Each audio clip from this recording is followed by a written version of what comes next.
Suntem români care, din diferite motive, am ales să trăim departe de România. Dar în același timp am ales să continuăm să visăm, să învățăm, să ne dezvoltăm, să inspirăm și să ajutăm. În fiecare zi întâlnim români a căror poveste merită spusă, oameni care ne arată ce înseamnă curajul, pasiunea, perseverența și puterea de a-și urmări visurile. Haideți să descoperim împreună frumusețea românilor din diaspora, oameni care, oriunde s-ar afla, poartă România în suflet.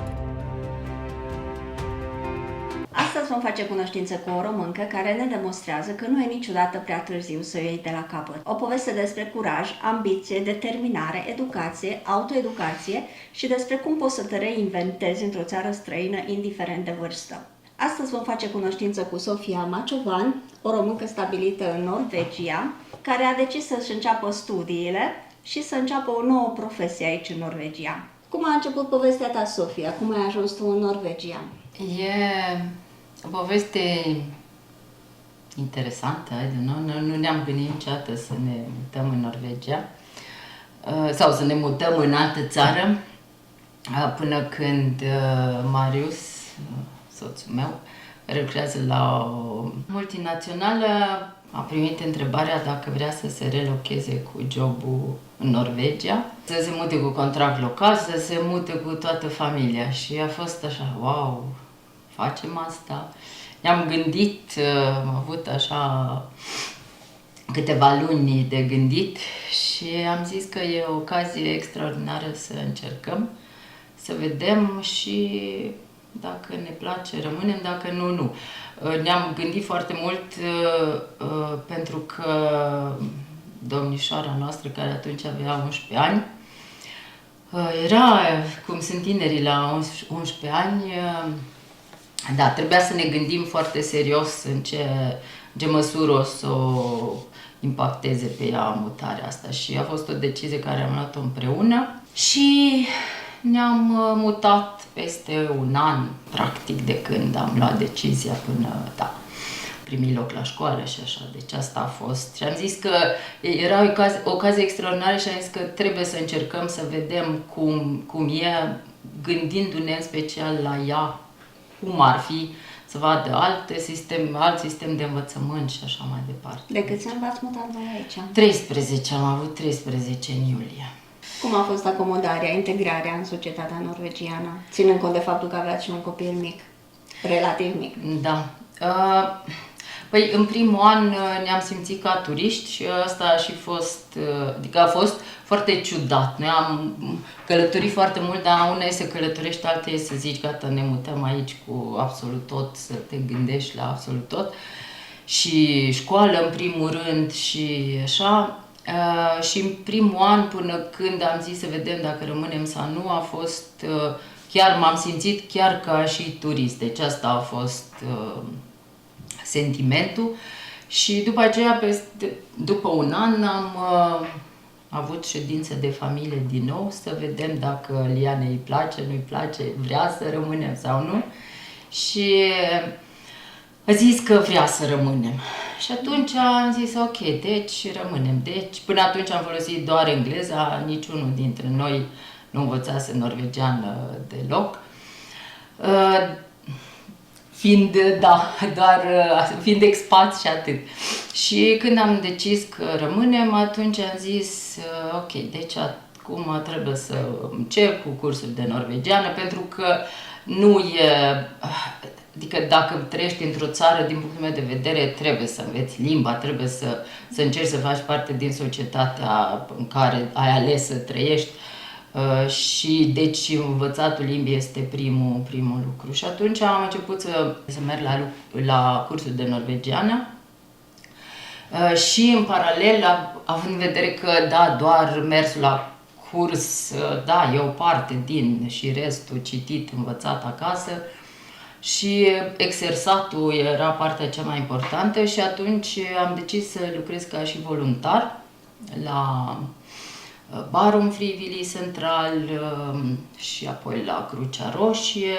Asta pentru a putea accesa limba norvegiană și a te integra. Și în același timp, deci a fost mai multe planuri și ăsta a fost primul lucru. După aceea, sigur că nu poți să știi, să simți pulsul unei societăți decât dacă ești printre oamenii care trăiesc în societatea respectivă, doar stând acasă și citind singură, sau așa, nu poți să zici că ești parte dintr-o societate și atunci a fost un fel de win-win, în sensul că, da, eu am avut ocazia să-mi exersez limba norvegiană și să învăț, sigur, și în același timp să ajut alți oameni și asta mi-a dat un sentiment extraordinar. Dar a fost ușor să mergi să faci voluntariat la centrul respectiv?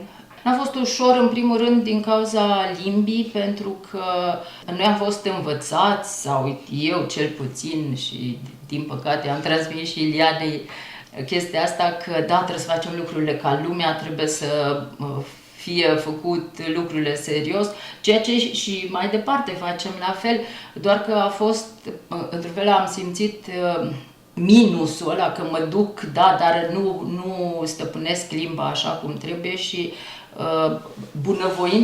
bunăvoința, da, și faptul că oamenii au fost foarte deschiși și a zis, e ok, doar vorbește cum știi, doar vorbește că doar așa poți să înveți. Deci a fost așa, cum să zic, într-un mediu sigur să încep să vorbesc. Dar faptul că am putut să-i ajut pe alți oameni, asta, cum să zic, învățatul limbii a trecut pe planul secund și da. Și a fost extraordinar, adică am lucrat ca și voluntar 4-5 ani, adică am lucrat ca și voluntar 4 ani și după aceea, da, am început să lucrez. Privind în retrospectivă, te-a ajutat? Categoric, te-au ajutat acei 4-5 ani ca să îmbunătățești limba? Categoric, adică, ca să fiu sinceră, nici nu știu, adică a fost așa un curs lin de învățat limba, de făcut, de intrat în societate, de văzut cum sunt lucrurile. N-am fost, din fericire am putut să mă descurc, să stau acasă într-un fel sau doar să lucrez ca și voluntară. Deci n-a trebuit să mă gândesc la partea financiară, deci am putut să mă focusez pe învățatul limbii, pe Liana, să se integreze cu școala și așa mai departe și să am focus pe voluntariat și pe învățatul limbii. Sigur, ca mai departe să-mi găsesc un job și așa. Ce te-a făcut să simți că trebuie să faci o schimbare, că a venit timpul să faci o schimbare în viața ta? Păi, practic, după 4 ani de voluntariat, am zis, ok, acum mă simt la nivelul de limbă la care aș putea să-mi găsesc de lucru și am exclus complet, eu sunt inginer chimist, asta am făcut în țară, dar nu m-am văzut încercând să-mi caut ceva în domeniul chimiei, pentru că eu am lucrat ca și voluntară și Lexie, deci am ajutat pe copii. Da, la Crucea Roșie. Și sigur că toți termenii mei de matematică, chimie și așa mai departe au fost în română și mi s-a părut destul de complicat să încep din nou să învăț în limba norvegiană. Asta a fost una. A doua, după ce am avut-o pe Liana, a fost așa o revelație pentru mine că atât de mult iubesc copiii și am vrut pur și simplu să încerc să văd cum este să lucrez cu și pentru copii. Și atunci, după 4 ani de voluntariat, am zis, hai să văd cum e să lucrez la grădiniță. Și am început cu Adecco, cu firmă de recrutare, exact.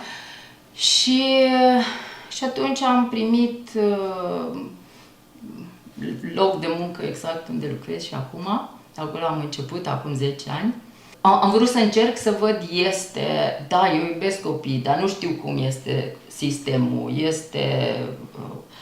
Una este să iubești copiii, alta este să lucrezi într-un sistem, cum e să lucrezi la grădinițe aici și așa mai departe. Și da, au fost așa multe multe lucruri diferite față de cum știam eu că e în țară, adică experiența mea din țară e doar că Liana a fost la grădiniță în țară, nu altceva. Și acum stau și mă gândesc, făcând un calcul, practic am lucrat ca și voluntară și după ce am început să lucrez în paralel, deci a fost în paralel, da. Mi-aduc aminte că șefa mea de la grupă Pedagogis Cleder, pedagoga, da, de la grupa la care lucram, m-a întrebat dacă vreau să fac cursul ca să primesc, fac brev, ca să pot să lucrez cu copii, sau practic la nivelul următor. Și atunci am zis, nu, eu vreau de fapt să fac facultate, că simt că vreau să învăț mai mult despre copii. Cum ai ajuns tu la concluzia asta că trebuie să faci o așa schimbare majoră în viața ta, la o vârstă la care alții nu mai cred că e posibil, ca să schimbi radical toată profesia ta? Nu știu, eu zic că, cel puțin privind în urmă la toată viața mea, tot timpul am făcut așa schimbări radicale și eu zic că totul ține de să-ți dorești să evoluezi și să fii dispus să muncești. Astea sunt cele cei doi factori. Așa este, eu zic că dorința de a evolua este pe primul plan, pentru că dorința de a evolua, de a ști mai mult, de a putea să folosești ceea ce înveți pentru ceva, în cazul meu, pentru copii sau cu copii, aia mi-a dat o motivație extraordinară și de muncit am muncit toată viața, adică și schimbare, eu zic că nu putem să evoluăm fără schimbări, fără să ieșim din zona de confort. Da, e foarte greu, dar satisfacția la sfârșit când ai reușit este extraordinară, adică... Ce ai simțit când ai primit locul la facultate și te-ai gândit că da, acum mergi la facultate? Ce ai simțit? Emoție, curiozitate, frică? Știi, la mine toată viața a fost așa, și numai ce am citit un citat de curând, că trebuie să privești doar următoarea treaptă, nu toată scara, cu toate treptele, că atunci te panichezi că e prea mult. Și așa că pentru mine, la mine a început așa... Am zis, ok, eu vreau să evoluez și atunci mi-am luat examen în norvegiană, să fiu la nivelul B2, eu în engleză n-am făcut în țară, deci a trebuit să fiu la B2. Și la engleză, deci mi-am luat examenul și la engleză, fără să mă gândesc, peste un an vreau să fac asta, deci trebuie neapărat să-mi iau examenele. Și atunci când le-am avut pe toate, am zis, bine, acum le-am pe toate, deci acum pot să aplic. Și categoric... Numai ideea că fac o facultate în limba norvegiană, adică în altă limbă decât limba română, a fost wow, dar a fost un vis sau, cum să zic, mi-aduc aminte când după ce am terminat prima facultate, o verișoară s-a mutat în Canada și făcuse medicina în România și a făcut medicina și în Canada, în limba engleză. Și mie mi s-a părut o chestie extraordinară. Să ai curajul și să ai voința să faci o facultate în altă limbă decât limba maternă. Și atunci am zis, știi ceva, faptul că eu vreau să evoluez, da, o să mă descurc și să învăț limba norvegiană. Chiar dacă am venit de acasă cu mentalitatea da, nu, că la limbi nu ești bun la limbi, ești bun la matematică și fizică și chimie și gata. Dar am zis, hai să văd. Poate că așa e, poate că nu e așa. Nu pot să rămân acolo că nu sunt bună la limbi. Și... ai avut curajul de a depăși anumite preconcepții sau... Da. Eu am început facultatea la 50 de ani, adică... i-am spus la ai mei acasă, la vârsta asta te apuci tu de facultate și... Da, eu zic că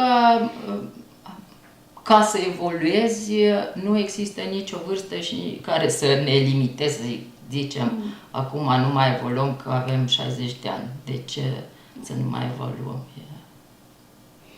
Evoluția și dezvoltarea inevitabilă, dacă vrei să ții pasul cu tot ce se întâmplă în jurul nostru. Da, categoric, și eu zic că e satisfacția care ne-o dă faptul că că inevitabil ne comparăm și trebuie să ne comparăm cu noi înșine și când mă gândesc, da, din copilărie și mai departe de unde am plecat pas cu pas, datorită muncii și, sigur, susținerii, că fără susținere nu cred că, sau e foarte, foarte greu să reușim, susținerea unor persoane în anumite etape ale vieții noastre, pe mine, ca pe toți alții, cred, ne ajută să evoluăm și dacă știm să folosim susținerea și să profităm în mod benefic într-un fel de susținere. Și ai ajuns la facultate. Ce provocări ai întâmpinat? Ia, spune-ne. Deci, în primul rând a fost limba. Deci a fost, da, eram la nivelul B2 și lucrasem 5 ani la grădiniță, deci... Poți spune că te descurcai în limba norvegiană? Da, categoric. Deci la mine am putut spune că sunt la un nivel ok de limba norvegiană când am putut să glumesc în limba norvegiană, a fost foarte, foarte important. Dar când am început facultatea și am început cu toți termenii, da, de specialitate, primul an a fost a trebuit foarte, foarte multă muncă și voință, pentru că sunt termeni de specialitate pe care eu nu-i aveam din limba română și a trebuit foarte mult când citeam pur și simplu să înțeleg în primul rând în limba română ce înseamnă termenul respectiv și apoi în norvegiană, deci asta a necesitat foarte multă muncă. Deci prima provocare a fost limba, a doua provocare a fost faptul că eu venisem din România unde, da, la 18 ani am intrat la facultate și totul era.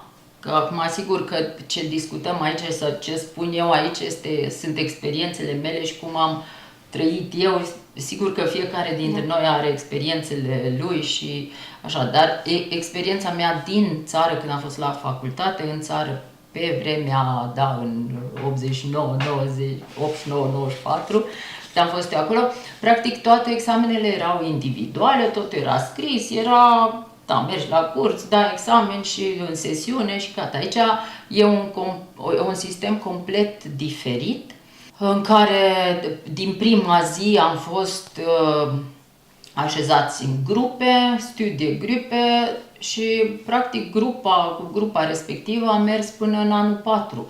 Adică procentual cred că 75% din examene și muncă a fost în grupă. Deci a fost și este un lucru pe care noi nu l-am învățat în țară și a fost destul de greu într-un fel, da, greu, în alt fel, așa este la locul de muncă, adică nu muncim individual, mai ales, sau aproape în toate domeniile, dar mai ales la grădiniță, ai o echipă, deci muncești acolo, ești ca și în familie, trebuie să găsești o modalitate să te înțelegi și să comunici. Și atunci, sigur că fiecare a venit cu ideile, fiecare a venit cu modul lui de a învăța, de a vedea lucrurile, da, să găsești echilibrul ăla, să ții cont de ideile fiecăruia, de părerile fiecăruia și în același timp să trimiți un produs, da, care un examen care să-l luăm. Nota se dădea pe lucrarea făcută de grup. Deci toți trebuia să participăm și aveam, și asta mi-a plăcut, ca să zic un pic despre sistemul de aici. Sigur că cei care au studiat aici și chiar cred că sunt mulți, practic se pune accent foarte mult pe lucru în grupă și facultatea încearcă să treacă prin tot felul, să treacă studenții prin tot felul de examene, tot felul de modalități de examinare, și individual scris și individual oral și în grupă scris sau oral și atunci aveam fiecare, ok, partea asta de bibliografie o citești tu, deci asta e partea ta, asta e partea mea și fiecare ne întâlneam și ziceam, bun, tu ai scris prea mult, tu ai scris prea puțin și așa mai departe. Și la fel și se exersezi când este oral, examen oral și așa. Și bănuiesc că nu toți membrii grupului erau norvegieni, erau și din alte țări. Da, și asta a fost o chestie extraordinară, să cunoști și să cunosc și alte persoane, chiar dacă venim din alte culturi, avem atât de multe lucruri în comun și de fapt să avem focus pe ce ne apropie și pe ce avem în comun, nu pe ce ne diferențiază. Și să încercăm să construim o cultură comună în care este loc și pentru bagajul meu și pentru bagajul fiecăruia. Pentru că, la urma urmei, tot identitatea noastră ne-o tot construim. Ne-am născut cu o identitate și aia rămânem. Și atunci... Și se modelează în funcție de societatea în care ajungi să trăiești. Categoric. Și atunci, practic, faptul că am cunoscut persoane din alte culturi și este... Și când am povestit și încă sunt în continuare prietenă cu una din colegele în care am fost în grupa de studiu, deci avem atât de multe lucruri în comun că este extraordinar, e așa, da.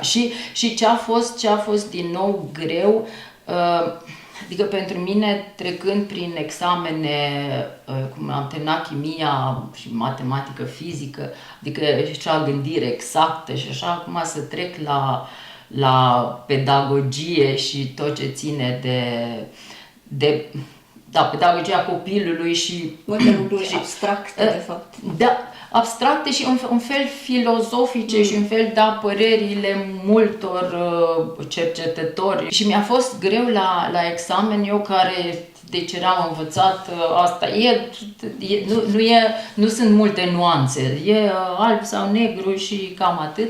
Și asta mi-aduc aminte că la primul examen a fost, da, ok, deci trebuie să ieși ce a zis cercetătorii X și Y și Z și așa, deci, dar asta a fost așa la primul examen și după aceea totul e să fii deschis la chestii noi și creierul se adaptează, totul e să nu vrem să ținem cu dinții de trecut și de cum a fost învățat să facem lucrurile, pentru că, eu zic, asta este cea mai mare provocare, că am vrea să facem chestii noi, dar în modul în care le-am făcut noi pe celelalte vechi și uneori chiar nu merge. Care a fost cel mai frumos moment în facultate?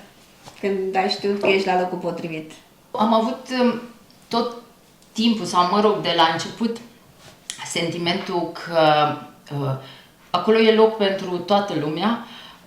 Eu cred că am fost din anul, deci am început 100 și am rămas în final în anul 475, dar cred că eu am fost cea mai în vârstă, dacă pot să zic așa, cea mai matură, așa. Am avut colegi de la 23-24 de ani până la... Mă simțeam uneori ca mama lor, dar nu m-au privit niciodată ca... da, cum îi priveam noi, mi-aduc aminte cum priveam noi când... Da,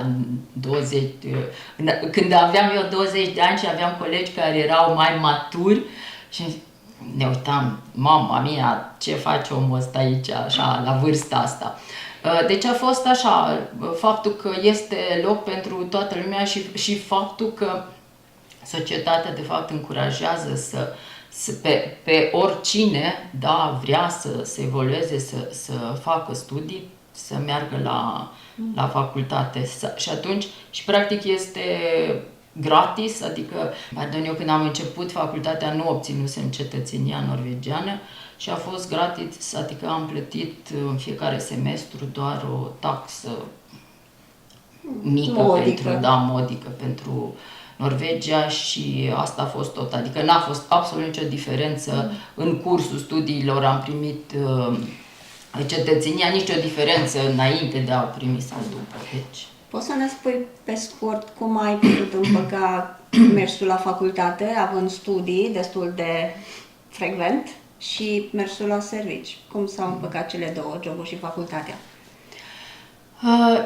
Eu am optat pentru cred că seral s-ar numi tradus deltid în norvegiană, seral în țară. Frecvență redusă. Da, în sensul că a trebuit la lucru să cobor, să lucrez 60%, pentru că aveam cursuri 2 zile pe săptămână, 2 zile pline în fiecare săptămână și practic lucram 60%. A fost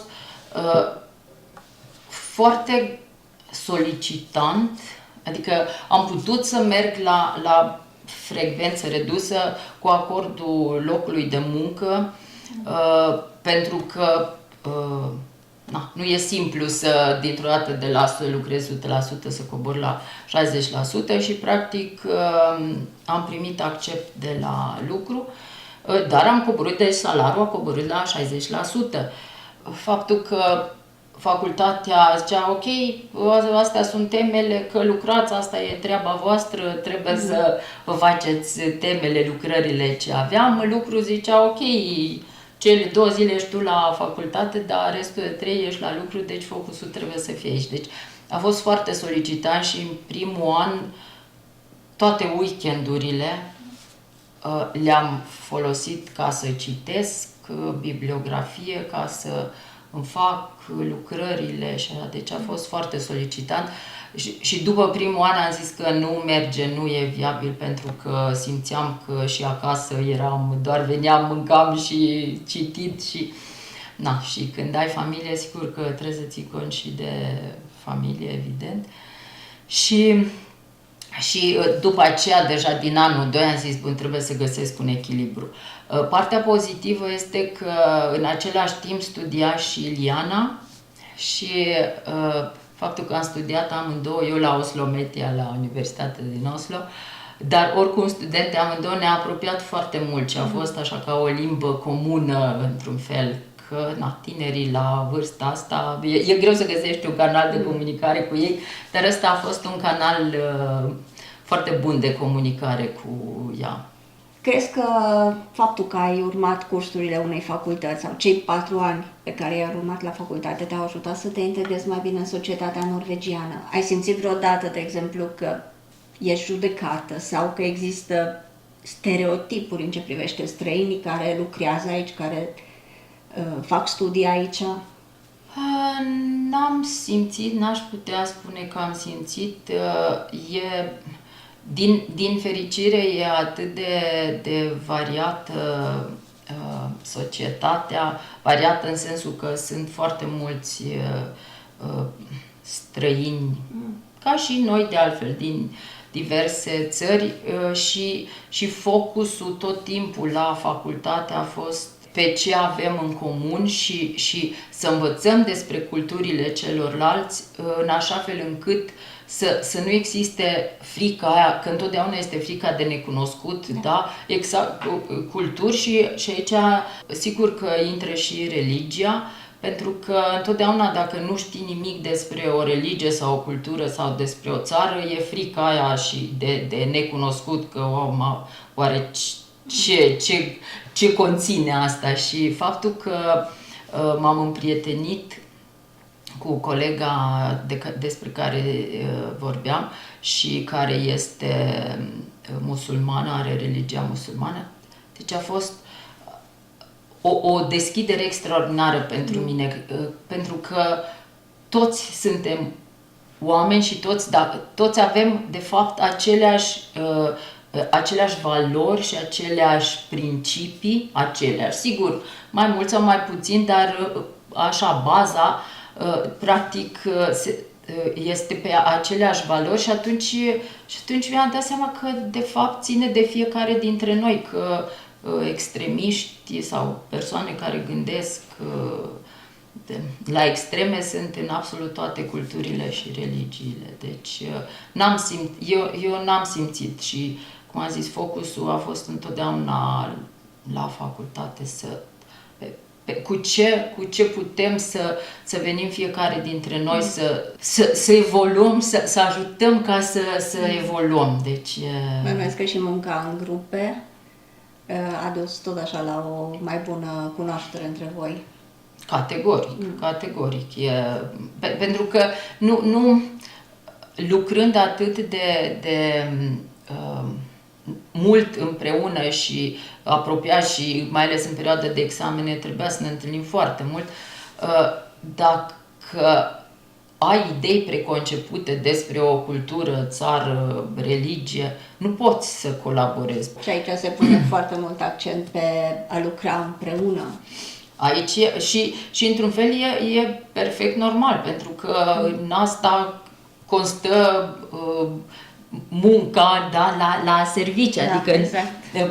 într-un fel ne-a învățat la școală, acolo, într-un mediu sigur, cum să reușim să colaborăm la servicii. Crezi că tu, ca român fiind, ai putut veni cu niște contribuții în ce privește modul în care lucrezi cu copiii la locul tău de muncă? Are vreun impact originea ta? Am putut să mă gândesc mai mult, să reflectez și la facultate am învățat foarte mult și s-a discutat foarte mult despre modelul nordic în ceea ce privește lucru cu copiii. Și trebuie să recunosc că mi-ar fi plăcut enorm să fi știut tot ce știu acum, înainte de a avea pe Liana, ca să pot să folosesc tot ce am învățat atunci când am crescut-o pe Liana. Faptul că am învățat ce am învățat acum m-a ajutat să fiu conștientă de bagajul pe care îl am din țară și sigur să mi se confirme, pentru că de-a lungul studiului mi s-au confirmat enorm de multe moduri de a lucra cu copii pe care le-am avut și înainte și care am zis ok, pentru că iubesc copiii, așa trebuie să fie sau așa, dar faptul că mi s-a confirmat că era corect modul în care lucram cu copiii a fost extraordinar. Eu am avut specializarea în dezvoltarea limbii, da, la copii și atunci, practic, am învățat foarte mult despre cât este de valoros ca copiii să-și folosească cunoștințele din limba maternă și ce vin, și limba și toate cunoștințele cu care vin ei de acasă, din cultura părinților lor și cultura lor de acasă. Și asta am folosit și eu. Și faptul că eu, ca și pedagog, și nu doar ca și pedagog, ca și angajat la grădiniță, îmi folosesc limba maternă cântând sau citind, că și asta am făcut, în limba română, îi face, în primul rând, pe copii care sunt de altă naționalitate să simtă yes, e loc și pentru limba mea aici și pentru ceea ce am eu de acasă și în același timp pentru cei care sunt norvegieni să fie pur și simplu o îmbogățire și să vadă că de fapt grădinița este numită o mini-societate și asta și este. Și atunci, practic, copiii sunt învățați într-un fel de la grădiniță că asta este societatea multiculturală, multilingvă și atunci... De fapt, învață să accepte și să tolereze tot ce e diferit față de ei. Exact. Privind înapoi în retrospectivă, ce te-a uimit cel mai tare la propria ta transformare? De fapt, când am început să lucrez, am terminat facultatea în iunie anul ăsta. Felicitări! Mulțumesc! Și chiar dacă am lucrat ultimii 5 ani ca și înlocuitor, cred că se zice. Suplinitor. Și acum sunt pedagog. Când fac comparația între cum sunt și cine sunt eu acum ca și pedagog și cum am fost pedagogul suplinitor care a început acum 5 ani, e foarte mare diferență, categoric, altfel de ce am mai face facultate. De când am început să fac facultatea, am zis o să fiu pedagogul care mi-ar fi plăcut să-l am eu când am început să lucrez la grădiniță. Un pedagog care sigur lucrează pentru copii, că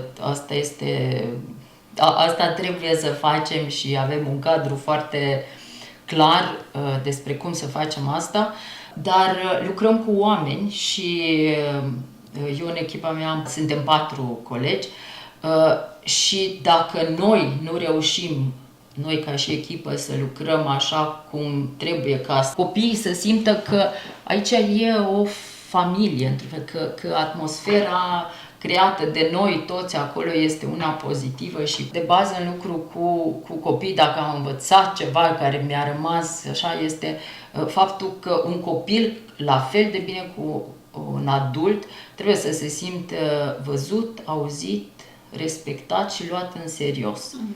Așa se dezvoltă un copil, nu zicem că da, de copil, habar n-are, las că știu eu mai bine. Și asta avem nevoie și noi ca și adulți. Și atunci eu asta am încercat să fac cu echipa mea, ca toți să se simtă văzuți, auziți, respectați și luați în serios. Pentru mine scopul principal este ca copiii atunci nu să-și aducă aminte de mine când termină grădinița, absolut deloc, ci să-și aducă aminte că atunci când au terminat grădinița sau când își aduc aminte de grădiniță, să-și aducă aminte ca de o perioadă frumoasă din viața lor. Poate că nu le vine în minte nicio amintire, dar doar senzația aia plăcută că a fost plăcut să fie la grădiniță cu persoanele care au fost acolo. De fapt, cred că foarte multă lume se gândește că, ok, copilul este la grădiniță, dar de fapt merge să se joace.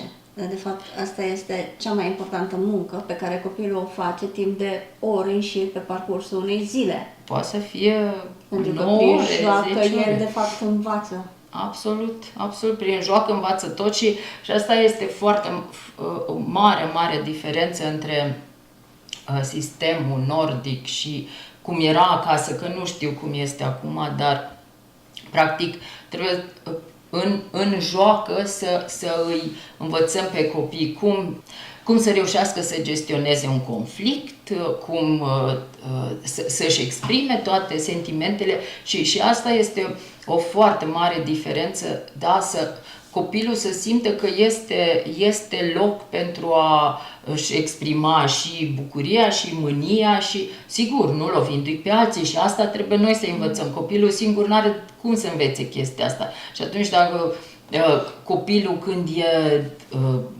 supărat lovește și adultul face la fel, atunci ce învață copilul? Că dacă adultul face așa, eu de ce să nu fac așa? Și atunci, practic, astea sunt în joacă, acolo îi învățăm sau acolo învață copiii absolut tot. Și faptul că se pot juca cu alți copii, în primul rând, și cu noi ca și adulți, asta îi face să se simtă, da, uite, cineva vrea să se joace cu mine, cineva vrea să fie prietenul meu. De fapt, primii ani de viața unui copil sunt foarte importanți și din punct de vedere emoțional și a dezvoltării intelectuale, fizice, psihice, absolut tot. De asta nu e de mirare că aici există facultate pentru Barnehagelarer, învățător de grădiniță. Da, așa, tradus, da. Motamo, da. Nu știu exact traducerea corectă. Nu știu dacă în România există așa ceva, dar aici se pune foarte mare accent pe pregătirea adică profesorilor care au grijă de educarea copiilor în grădiniță.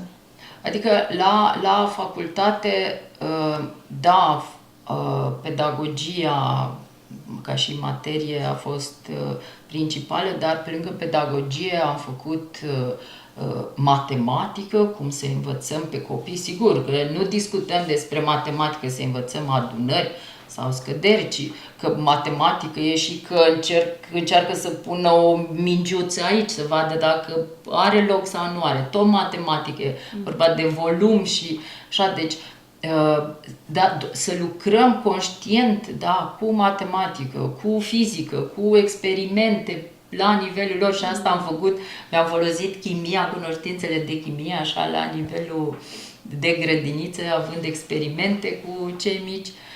Am făcut despre societate și integrare și, da, în societatea multiculturală. Și așa că am făcut despre dezvoltarea limbii și a vocabularului și așa mai departe. Deci despre care este legătura între joacă și învățat și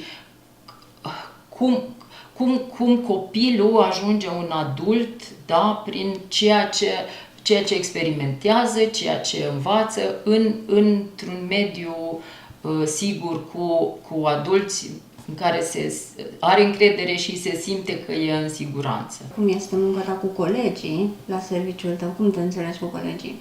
Cum am zis, asta a fost pentru mine prioritatea numărul 1 de când am început să construiesc relația cu colegii mei.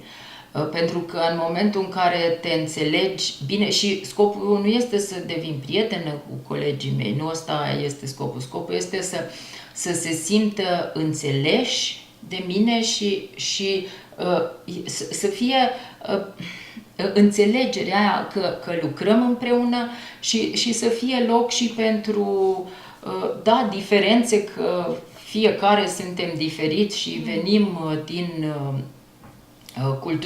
doi dintre noi suntem din altă țară și venim cu cultura noastră și asta facem explicând, și le-am explicat de la bun început cum sunt eu și lucrăm foarte mult cu feedback pozitiv în primul rând, lăudându-i și poate că exact cum, de fapt, ce funcționează pentru copii funcționează și pentru adulți, pentru că atunci când se simt văzuți și dacă au făcut, da, cu copiii sau în general ceva bun și ceva, da, pentru un copil sau pentru un alt coleg, să primească o laudă, într-un fel o confirmare că a fost ceva foarte fain, simt că munca lor are valoare.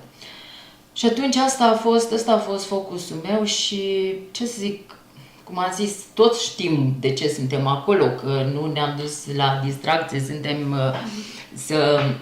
suntem pentru copii acolo, dar pentru asta, ca să nu existe neînțelegeri care oricum apar, dar în momentul în care apar, atunci când ai o relație bună cu cineva, cu mult mai ușor reușești să o rezolvi. Să găsești soluții. Exact, nu doar ignorând-o absolut deloc, pentru că nu dispare ignorând-o, ci pur și simplu vorbind deschis despre și exact cum zici, să găsim o soluție. Pentru că exact asta, nu putem să ne alegem colegii cu care lucrăm. Ăștia sunt colegii, deci trebuie să găsim o modalitate să putem colabora. Să mergeți cu plăcere la muncă. Da, categoric. Să faceți treaba Categoric. Pentru că e clar că dacă noi nu funcționăm ca și o echipă și copiii simt imediat asta, exact. Și oricum este solicitat, oricum este o problemă că nu suntem destui ca să acoperim nevoile copiilor, da? Care fiecare copil are nevoile lui, dar cel puțin să ne facem treaba așa cum ar trebui și un lucru foarte important din punctul meu de vedere este că dacă nu îți plac copii, dacă nu iubești pur și simplu, dacă nu ești genuin interesat în copii, e foarte greu să lucrezi, pentru că e clar că tempo la grădinițe este acolo foarte ridicat, dar dacă iubești copiii, e cu mult mai ușor. Adică la sfârșitul zilei cu toții suntem obosiți, dar e o satisfacție imensă când ne gândim, da, dacă cel puțin un copil a avut o zi faină datorită mie, atunci sunt fericită. Regreți că ai făcut facultatea, 4 ani au fost totuși intensi, a fost multă muncă, 4 ani din viața ta ai petrecut pe băncile școlii. S-a meritat? Deci, ca să-ți răspund sincer, acum mă simt exact cum m-am simțit după ce am terminat facultatea prima, la 24 de ani. Deci, cu aceeași energie și motivare și faptul că am reușit să evoluez. Asta este un lucru extraordinar și pentru mine faptul că am reușit să fac asta în limba norvegiană, într-o altă țară. Deci e o satisfacție pe care nimeni și nimic nu poate să mi-o ia. A fost foarte solicitant, foarte greu, a fost sigur și financiar și pentru asta am avut nevoie de susținerea lui Marius și susținerea Lianei. Când veneam și citeam și învățam, nu eram împreună cu ei decât, fizic, dar în rest eram în lumea mea. Dar a fost o investiție în evoluția mea profesională și personală, pentru că eu zic că merg mână în mână. Siguranța care o am acum, când mă duc la lucru, mă compar pe mine cum eram când am început să lucrez la grădiniță, când nu știam nimic și cum sunt acum, îmi place, deci îmi dă o satisfacție extraordinară și îmi dă satisfacția pentru că știu că tot ce am făcut pentru că am muncit, susținut și că am fost consecventă și când am zis că nu mai pot, am examen, deci trebuie să iau examenul ăla, că nu există altă variantă. Iar pe lângă satisfacția sufletească, personală, profesională, putem spune și că faptul că ai terminat o facultate și ai o diplomă ți-a adus și un statut și o poziție, categoric. Faptul că am făcut o facultate, mi-a dat siguranță de mine și în ceea ce pot să fac și că pot să fac și că nu mă oprește nimic, dar și faptul că nu m-am depărtat de colegii mei, pentru că le-am spus, sau întotdeauna avem ședințe în fiecare săptămână, am sarcinile mele de serviciu pe care, încerc pe cât posibil să fie vizibile, în sensul că să le vorbesc despre ele și ce fac și ce trebuie să fac. Nu întotdeauna pot să le spun cel mai mic detaliu în ceea ce constă munca mea pe lângă a fi cu copiii și așa mai departe, dar faptul că sunt aceeași persoană și nu sunt... Nu te-ai schimbat. Așa că, acum eu sunt pedagog și uite ce... Deci, și faptul că, și asta mi-a plăcut foarte mult, că una din colege, 35 de ani, deci mult mai tânără ca mine, zice, știi ceva, Sofia, zice, tu ești un model pentru mine, zice, și îmi place atât de mult că, uite, că ai făcut chestia asta și ai muncit și uite-te că ai avut determinarea să faci asta, deci se poate. Și ai fost un model și pentru fiica ta, cred că. Mă gândesc sau sper că a fost un model sau exemplu și pentru ea, că nu contează vârsta. Sigur, și nu trebuie să rămânem acolo gândindu-mă că e prea târziu și acum ce să mai fac eu cu viața mea. Sigur, dezvoltarea noastră ca și intelectual și fizic se duce un pic din cauza vârstei într-o anumită direcție, dar asta nu înseamnă, pentru că dacă noi psihic ne lăsăm influențați de asta, atunci chiar acolo ajungem. Pe când eu nu vreau să par mai tânăr, eu nu vreau absolut deloc. Eu doar sunt mulțumită că am reușit să fac și asta și n-am lăsat concepțiile vechi că nu se poate face și că trebuie să te mulțumești cu ce ai și gata. Exact. Tu pentru mine ai fost o inspirație, de-aia am luptat și eu să ajung la facultate. Mersi. Așa că pe mine m-ai inspirat enorm de mult. Îți mulțumesc mult de tot, Sofia, pentru interviu. Ai dorit să le spui ceva celor care cred că nu mai au nicio șansă datorită vârstei, datorită faptului că sunt într-o țară străină și nu au curajul să mai înceapă ceva, la școală mă refer? Eu zic că trebuie noi înșine trebuie să avem, la un moment dat să ne hotărâm, să avem clar în minte ce vrem de la viața noastră. simplu, că sigur putem să avem, vrem și aia, vrem și aia, vrem și aia, altă, trebuie să avem, nu putem să avem focus pe 10 lucruri deodată. Trebuie să zicem, ok, vreau, cum a fost la mine. Da, îmi place să lucrez la grădință cu copii, da. Deci aici vreau să evoluez, aici mă văd lucrând peste 1 an, 2, 5, cât mă ține sănătatea și așa. Și atunci am zis, bun, deci ăsta este domeniul în care vreau să evoluez. Sigur, deci trebuie să muncesc în direcția asta, că nimic nu vine ți-ai pur și făcut un simplu. plan, ți-ai pus un Da, deci a fost, deci asta a fost. Și atunci, sigur că de-a lungul celor 4 ani a trebuit să mă gândesc, ok, acum ce prioritizez? Am examene, deci întotdeauna viața de fapt constă în asta, să-ți găsești prioritatea corectă, ca și să te gândești, ok, ce e cel mai important acum, că poți să ai 10 lucruri pe listă, nu poți să le faci pe toate deodată și trebuie să te gândești care este cel mai important. N-aș fi crezut, și asta vreau să zic, n-aș fi crezut niciodată că o să-mi găsesc o muncă într-un domeniu pe care să-l iubesc. Pentru că citind, ideal este să lucrezi cu ceva pe care iubești și atunci nu mai simți că e muncă. Și mie mi s-a părut o utopie, am zis, bine, ok, până când am început, totul a început când am avut-o pe Liana și atunci am simțit, wow, iubesc copii.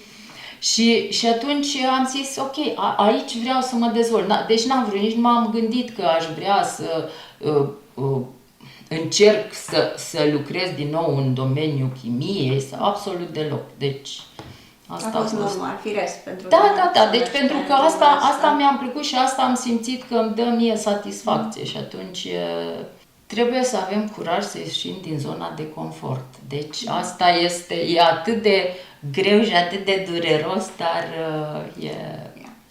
și să luăm pauze. Să avem grijă de noi. Când simțim că e prea mult, să zicem, nu trebuie chiar să ne stoarcem de tot, ci să luăm o pauză și o să fie mult mai bine după ce luăm și pauza.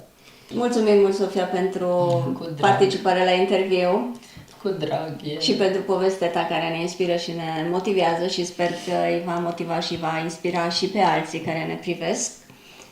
Povestea Sofiei este o poveste despre curaj, determinare, curajul de a începe ceva nou, indiferent de preconcepțiile pe care le avem legate de vârstă, de posibilități, de o țară nouă, de o limbă, de provocările pe care le avem atunci când învățăm o limbă străină. Iar povestea Sofiei este una plină de curaj, cu un final fericit, care ne arată că poți începe o meserie nouă, poți să-ți faci o viață bună în străinătate dacă ai curajul să te dezvolți, să înveți. Curajul Sofiei ne arată că nu obstacolele ne definesc, ci curajul și determinarea cu care le depășim și că educația ne poate deschide drumul spre o nouă carieră, spre o nouă viață și ne poate oferi siguranță și stabilitate într-o țară străină. Vă mulțumim că ne-ați urmărit până la final!